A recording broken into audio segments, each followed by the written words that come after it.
اس کے لیے میں آپ کو ایک واقعہ سناتا ہوں.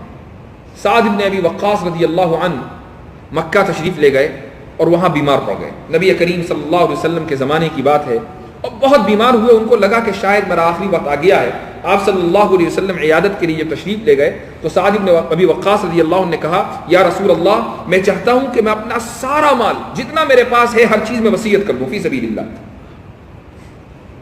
نبی کریم صلی اللہ علیہ وسلم نے فرمایا کہ نہیں, سارا مال وصیت نہیں کرنا ہے.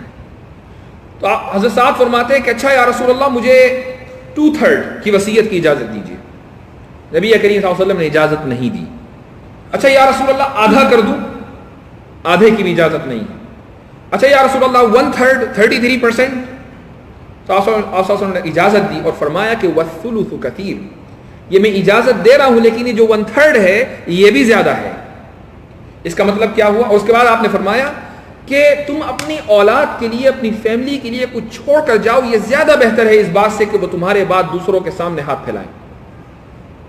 اس کا مطلب کیا ہوا؟ اس کا مطلب یہ ہوا کہ ایک انسان جو کماتا ہے تو 1/3 وہ وصیت کرے اور باقی جو 2/3 ہے وہ اپنی ضروریات اور اپنی خواہشات کے لیے استعمال کرے. نبی کریم صلی اللہ علیہ وسلم نے 1/3 کی اجازت دی ہے. ہاں, لیکن یہ ضرور فرمایا کہ 1/3 بھی زیادہ ہے.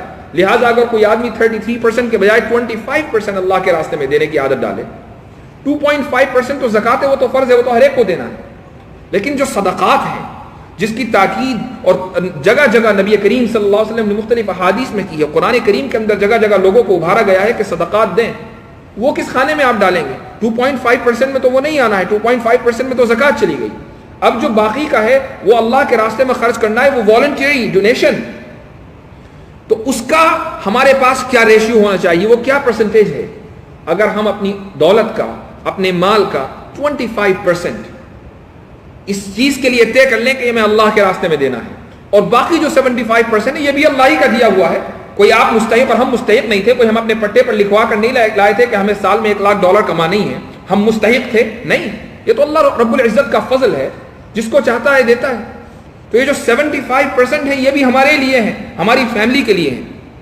تو اس لیے مسلم کمیونٹی کے ایک فرد کو یہ چیز ذہن میں رکھنی چاہیے. سعد بن ابی وقاص رضی اللہ عنہ کو وہ وقت یاد کریں, چونکہ جب انسان اس پوزیشن پہ پہنچتا ہے کہ سامنے موت کھڑی ہے تو یہ سوچتا ہے کہ کاش کہ میں زندگی میں ایک پائی بھی اپنے لیے بچا کر نہ رکھتا اور ہر چیز میں اللہ کے راستے میں خرچ کر دیتا. چونکہ اس وقت اس کو محسوس ہوتی ہے اس کی ضرورت. اس وقت وہ چاہتا ہے کہ میں اپنی کرنسی کو جو دنیا میں استعمال کر رہا تھا کنورٹ کر دوں آخرت کی کرنسی سے, چونکہ آخرت میں تو یہ ڈالرز اور پاؤنڈز چلنے والے نہیں ہیں, وہاں تو اعمال کی کرنسی چلے گی. اور اس وقت وہ چاہتا ہے کہ میں پوری کی پوری دولت کنورٹ کر دوں, اور اس وقت پوری کی پوری دولت کنورٹ کرنے سے کوئی فائدہ ہونے والا نہیں. اس لیے فرماتے ہیں کہ والذین اذا انفقوا لم يسرفوا ولم يقتروا وكان بين ذلك قواما, اعتدال کے ساتھ چلیں, وكان بين ذلك قواما. اعتدال دراصل اس شریعت کی خصوصیت ہے. ابن عمر رضی اللہ عنہ نبی کریم صلی اللہ علیہ وسلم کی خدمت میں حاضر ہوئے, فرمایا یا رسول اللہ مجھے اجازت دیجیے کہ میں روزانہ پورا قرآن پڑھوں. آپ نے فرمایا کہ نہیں. یا رسول اللہ میں پڑھ سکتا ہوں. اچھا 2 دن میں پڑھ لوں؟ آپ نے فرمایا کہ نہیں. 3 دن میں پڑھ لوں؟ بڑی ایک روایت میں ہے کہ اجازت دی, اور ایک روایت میں یہ ہے کہ روزانہ 5 پارے پڑھنے کی اجازت دی. ابن عمر رضی اللہ عنہ جب بوڑھے ہوئے تو فرمانے لگے کہ مجھے اب پتہ چلا نبی کریم صلی اللہ علیہ وسلم نے مجھے منع کیا تھا. چونکہ اگر میں اس اجازت پر یا نبی کریم صلی اللہ علیہ وسلم سے وہ اجازت لے لیتا کہ مجھے روزانہ قرآن پڑھنا ہے تو ظاہر سی بات ہے کہ مجھے پوری زندگی اس کی اتباع کرنی تھی. آج جب میں بوڑھا ہو گیا, میرے اعضاء میں اتنی طاقت نہیں, اتنی قوت نہیں ہے, میں کہاں روزانہ پورا قرآن پڑھ پاتا. 5 پارے روزانہ پڑھنا مشکل ہے. چونکہ نبی کریم صلی اللہ علیہ وسلم کا ارشاد ہے کہ خیر الامور ما دیم علیہا, بہترین کام وہ ہے جس کو آپ کنسسٹنسی کے ساتھ کریں, پابندی کے ساتھ کریں.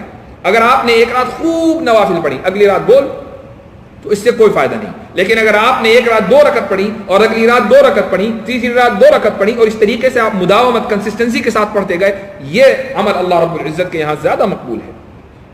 ام سلمہ رضی اللہ عنہا اعتکاف میں تھیں, ام المؤمنین, رمضان میں, اور آپ صلی اللہ علیہ وسلم نے دیکھا کہ مسجد میں ایک رسی بندھی ہوئی ہے.